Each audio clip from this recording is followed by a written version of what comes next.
قابل بھروسے کا لیڈر نظر نہیں آتا اس لیے؟ جی یہ تو میں سمجھتی ہوں بڑی مذائقہ خیز بات ہے کہ بھروسے والا لیڈر ہونا. اگر جب رجیم چینج کیا گیا، خان صاحب کو وزیر اعظم سے اتارا گیا، اگر کوئی ان کے مقابل تھا تو اگر کوئی ایسا لیڈر ہوتا اس کو سامنے لے کے آتے، تو جو اوورسیز پاکستانیوں نے یہ سٹینڈ لیا انہوں نے اب پیسے نہیں بھیجنے، تو وہ یہی وجہ تھی کہ ان کو یہ نئے لیڈران جو تھے، نئے لیڈران تو نہیں تھے، یہ پچھلے پورے 40-45 سال سے ہمارے پاکستان کو کھا رہے ہیں. تو اگر خان کی جگہ ایسا لیڈر آ جاتا جو کہ خان صاحب کے ایکول ہوتا اور یا خان صاحب سے اچھا ہوتا، تو ہمارے اوورسیز پاکستانی یہ کبھی بھی فیصلہ نہ کرتے کہ انہوں نے پاکستان میں پیسہ نہیں بھیجنا، مدد نہیں کرنی ہے. تو یہی وجہ ہے کہ ہم جو ہیں یہ فارم 47 کے لیڈران جو ہیں، وزیر اعظم جو ہیں، ان کے اوپر ہمارا کوئی بھی اعتماد نہیں ہے. جی جی. اچھا یہ مجھے بتائیے کہ یہ پچھلے دنوں میں آپ نے دیکھا کہ میاں محمد نواز شریف صاحب نے اپنی قوم سے گلہ کیا کہ میرا قوم نے ساتھ نہیں دیا. ایک 3 مرتبہ کا وزیر اعظم بننے والا شخص قوم سے گلہ کر رہا ہے، لیکن دوسری طرف ایک مرتبہ کا وزیر اعظم بننے والا 90% اوورسیز پاکستانی ان کو بہت اچھا سمجھتے ہیں، اور پاکستان کی عوام ہو یا آزاد کشمیر کی عوام ہو بہت انہیں اچھا سمجھتی ہیں. تو دیکھیں آج وہ جیل کے اندر ہیں، ان کی بہنیں ہیں، مطلب پورا ان کا خاندان ہے، عوام کے لیے انہوں نے سٹینڈ لیا ہے. تو کیا کہنا چاہتی ہیں اس بارے میں، خان صاحب کے بارے میں آپ؟ سب سے پہلے تو میں یہ نواز شریف صاحب کے بارے میں کہوں گی، میں پرسنل نہیں ہونا چاہتی ہوں، لیکن جب وہ یہ کوشچن کرتے ہیں قوم سے، عوام سے، کہ ان لوگوں نے ان کا ساتھ نہیں دیا، تو مجھے لگتا ہے کہ یہ کوشچن ان کو اپنے آپ سے کرنا چاہیے کہ میری عوام کی، ہماری جو قوم ہے، ہماری جو عوام ہے، نواز شریف صاحب کا ساتھ کیوں نہیں دے رہی ہے. میرے خیال میں جو کا جواب ہے وہ تو ان کو اب تک مل چکا ہے، لیکن اب ان کو یہ سوال کرنا اپنے آپ سے بنتا ہے کہ کیوں نہیں میری عوام جو ہے وہ میرا ساتھ دے رہی.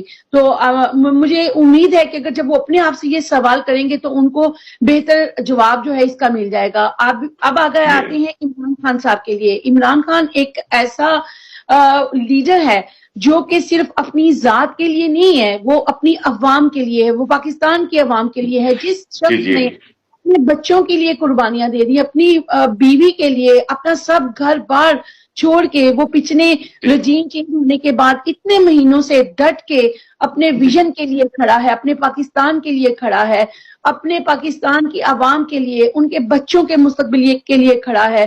تو پھر جو عوام ہے وہ ایسے لیڈر کا ساتھ کیوں نہ دے؟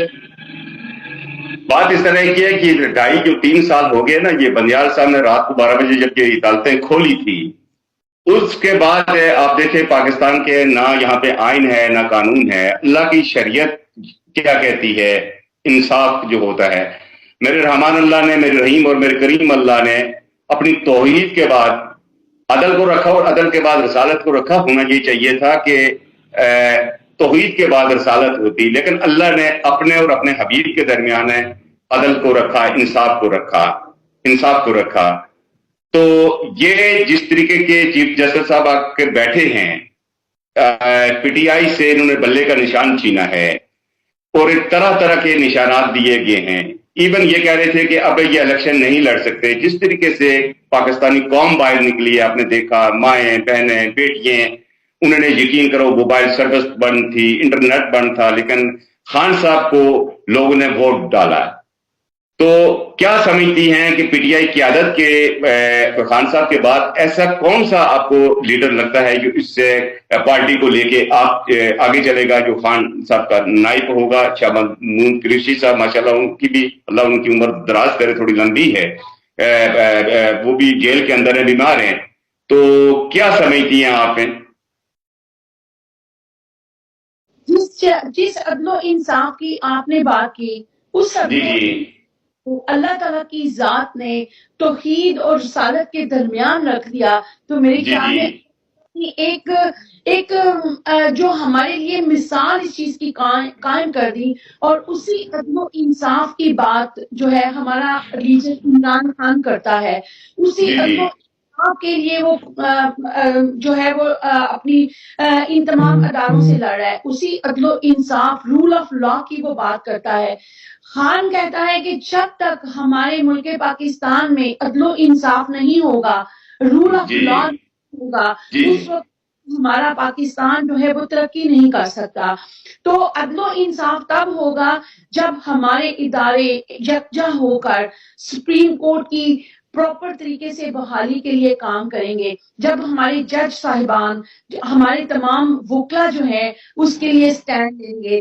تو مجھے امید ہے جب وہ سٹینڈ لے لیں گے اس دن ہمارے پاکستان میں عدل و انصاف قائم ہو جائے گا اور ہمارا پاکستان جو ہے وہ ترقی کرنا شروع کر دے گا انشاءاللہ۔ اچھا عاصف صاحب، بات یہ ہے اس ٹائم ہے، دیکھیے یہ وکلا جو ہے نا، آپ نے وکلا کی بات کی ہے، وکلا نے آئین پڑھا، قانون پڑھا، وکلا اس ٹائم میں تقسیم ہو چکے ہیں۔ وکلا کو اس ٹائم اپنی عدالت کے ساتھ کھڑا ہونا چاہیے تھا، لیکن وکلا مختلف پارٹیوں کے اندر چلے گئے ہیں، ان کے سامنے آئین اور قانون پامال ہو رہا ہے، وکلا کچھ نہیں کر رہے، ان کی نہ کوئی تحریک سامنے آ رہی ہے نہ کچھ کر رہی ہے، انہیں کھڑا ہونا چاہیے۔ تو آپ یہ بتائیے کہ پاکستان کی جو اس ٹائم معیشت ہے، پاکستان کا برا حال ہے، تو یہ کیا سمجھیں گی کہ پاکستان کے حالات بہتر ہو جائیں گے؟ کچھ ہمارے ناظرین کو اوورسیز پاکستانی جو آپ کیا سوچ رہے ہو ہمارے پاکستانیوں کے بارے میں؟ آپ کس چکی ہے یہ پاکستان کی قوم، پاکستان کی عوام؟ اور جیکے نیوز اسی لیے نیچی سطح پہ آیا ہے، اسی نیچی سطح پہ آیا ہے کہ جتنی ہم آواز بلند کر سکیں ہم لوگ آواز بلند کریں۔ جی جی میں یہاں یہی کہنا چاہوں گی کہ نا امیدی گناہ ہے، اور ہمارا لیڈر عمران خان ہمیشہ یہی کہتا ہے کہ گھبرانا نہیں ہے، امید کو نہیں چھوڑنا ہے۔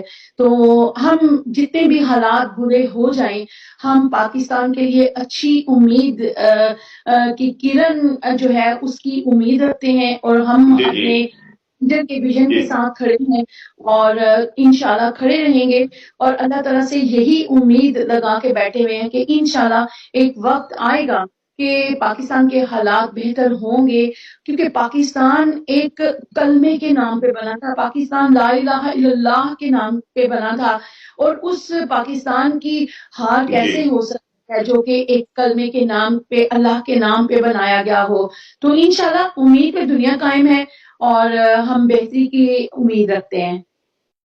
اچھا، بہت بہت مہربانی، آپ نے جے کے نیوز کو ٹائم دیا، تو انشاءاللہ ہم پھر بھی آپ سے کوشش کریں گے، گائے بغیر رابطہ کرنے کی کوشش کریں گے۔ تو ہمارے جے کے نیوز کے لیے آپ میں کیا کہنا چاہتی ہیں؟ جی میں جے کے نیوز کا سب سے پہلے تو شکریہ ادا کرنا چاہوں گی، اور اس کے بعد میں لوگوں کو یہ انکریج کرنا چاہوں گی کہ جے کے نیوز جو ہے نہ صرف پاکستان کے لیے بلکہ کشمیر کے لیے اور فلسطین کے لیے بھی آواز اٹھا رہے ہیں۔ تو آپ سب لوگ جو ہیں اوورسیز پاکستانی اور پاکستانی عوام جو ہیں جے کے نیوز کا ساتھ دیں، اور انشاءاللہ ہم بھی ان کے ساتھ مل کے فیوچر میں کام کریں گے، اور جے کے نیوز کی آواز کو ہم انشاءاللہ آگے مل کر ساتھ لے کر چلیں گے۔ اور اس کے بعد میں تو ان کے چیئرمین خان صاحب ہیں، ان کی پوری ٹیم کا شکریہ ادا کرنا چاہوں گی، اور ان کو بیسٹ وشز کے ساتھ کہنا چاہوں گی کہ اللہ تعالیٰ آپ کو اور زیادہ کامیابیوں سے ہمکنار کرے، آمین۔ آپ کا بہت بہت شکریہ جے کے نیوز کو ٹائم دینے کا۔ ناظرین، اپنے میزبان سید مظفر حسین شاہ کو جے کے نیوز سے اجازت دیجیے۔ اللہ حافظ۔ عاصف صاحب، آپ کا بہت بہت شکریہ، بہت بہت شکریہ، اللہ حافظ۔